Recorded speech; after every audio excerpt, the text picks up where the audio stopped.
Okay, we're going to start to go over some of the questions in the packet. This video will cover the first 5 questions, and future videos will cover the other questions in multiples of 5.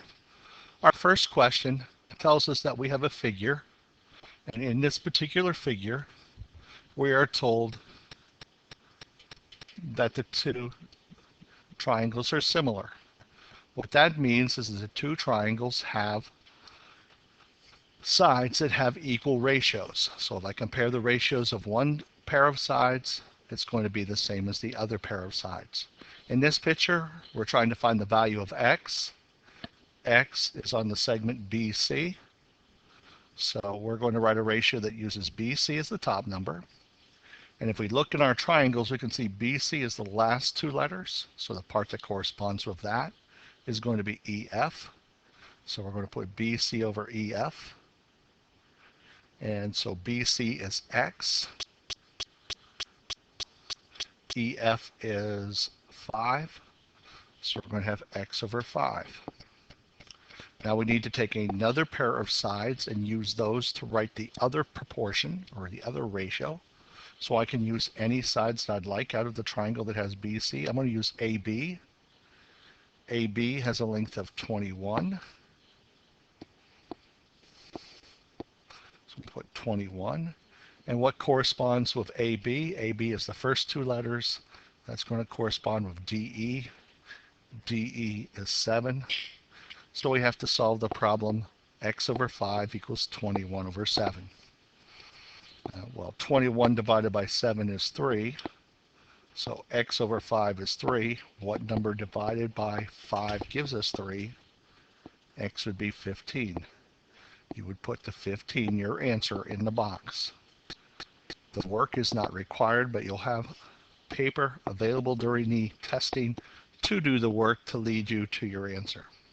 So you can actually see what you've done and analyze it. On question 2, the figure shows 2 perpendicular lines, S and R, intersecting at point P in the interior of a trapezoid.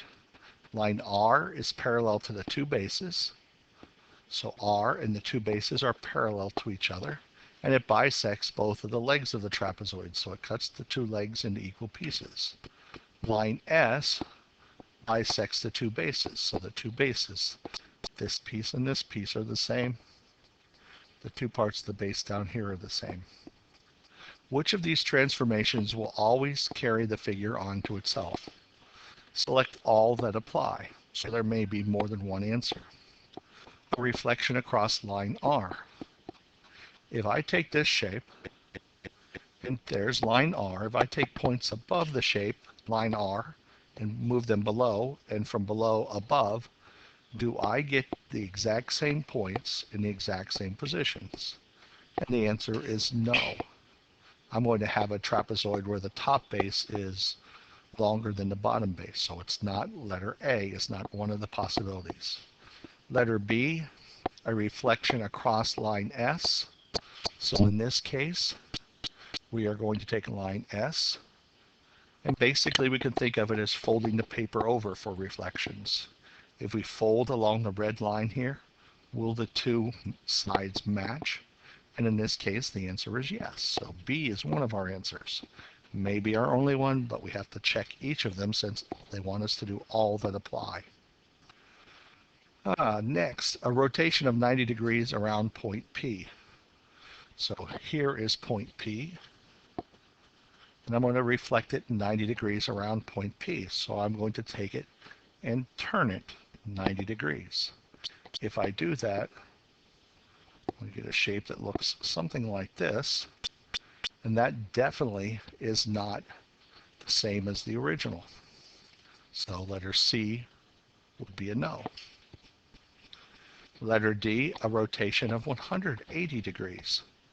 So again, we're going to rotate around point P. We're going to turn it 180 degrees. If it was a piece of paper, we could just turn it 180 degrees. A computer screen, you could do the same.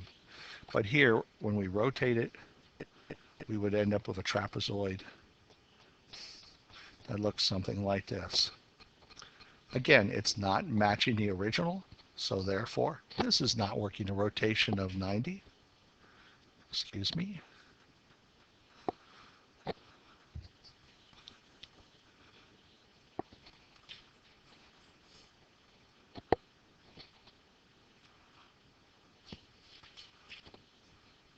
So our rotation did not work either.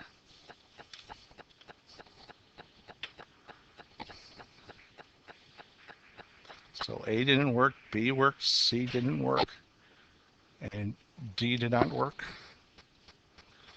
Looking at the last one, a rotation of 270 degrees. If we turn it 90 degrees and 90 more than 90 more, that also is not going to work. So the only answer here was B. On number 3, a circle with center F is divided into sectors in the circle. EB is the diameter of the circle. The radius of the circle F is 3. Drag and drop each answer. So on the actual test, you'll be able to click on pi over 2 and drag it to the appropriate cell, which represents the arc length. Now you'll have a formula sheet available on your test, and it will give you a formula that says the total distance around a circle is equal to 2 times pi times r. The circumference is 2 pi r. So the total distance around this circle is 2 times pi times r. In our case, r is 3. So 2 times pi times 3, the total distance around the circle is 6 pi. The first problem, the first question, we want to find angle AFB. AFB is here, A to F to B. It cuts out that arc. We want to know the length of that arc. Now that arc doesn't go the whole way around the circle, so it's not 6 pi. Which of the 4 choices would it be? Well, the arc is 120 degrees of the total circle. So the arc is 120 degrees out of the 360 degrees. 120 out of 360, use your calculator to find out that that's the fraction 1/3. So what we need is 1/3 of the total distance. So 1/3 times 6 pi. Since our answers all have a pi in them, we don't need to worry about the pi, just take 1/3 times 6. When we take 1/3 times 6, we get 2. So the 120 degree angle is going to be 2 pi. So we would drag the 2 pi down to here.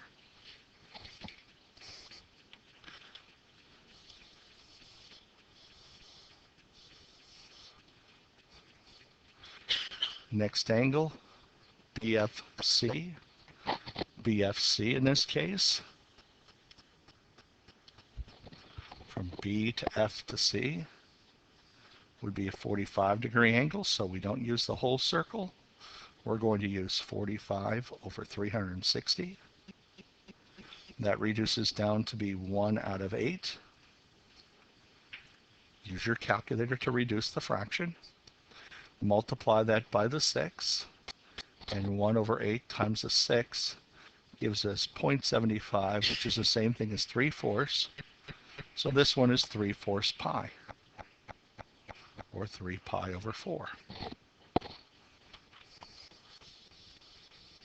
We have 2 left, but we only need to work 1. After we have CFD, the other answer will be the final box. So for CFD starts here at C to F to D. It creates this arc, which is 30 degrees.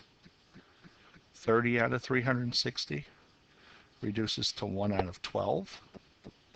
We multiply that by 6, or if you like, 6 over 1. That's 6 out of 12, or 1/2. That has to be multiplied by pi, so that's going to give us 1/2 pi, making this pi over 2, and leaving this final one to be equal to pi. AFE would be pi. Question 4.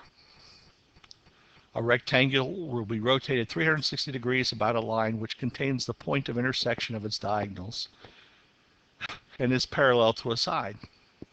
What three-dimensional shape will be created as the result of the rotation? So in this particular case, we are starting with a rectangle. And in that rectangle, we have the two diagonals. We're going to rotate it around a line that goes through the intersection point. So here's the intersection point, and the line has to be parallel to a side. Now it doesn't matter whether the line is parallel to the top sides or the two sides that are on the left and the right. I'm going to use those sides on the left and the right. So I'm going to rotate this shape around that red line. I'm going to cut through three-dimensional space. And as we spin this around the line, we're going to be creating a shape that looks like this. So we're taking our rectangle, we're spinning it around, and we end up creating a cylinder. So the correct answer is a cylinder. What would we have to do to get a cube? What would we have to rotate to get a sphere?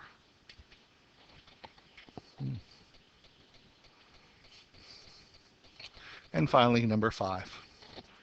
The line segment JK in the coordinate plane has endpoints with coordinates -4, 11, and 8, -1. Graph JK. Find two possible solutions for point M so that M divides JK into two parts with a ratio of 1 to 3.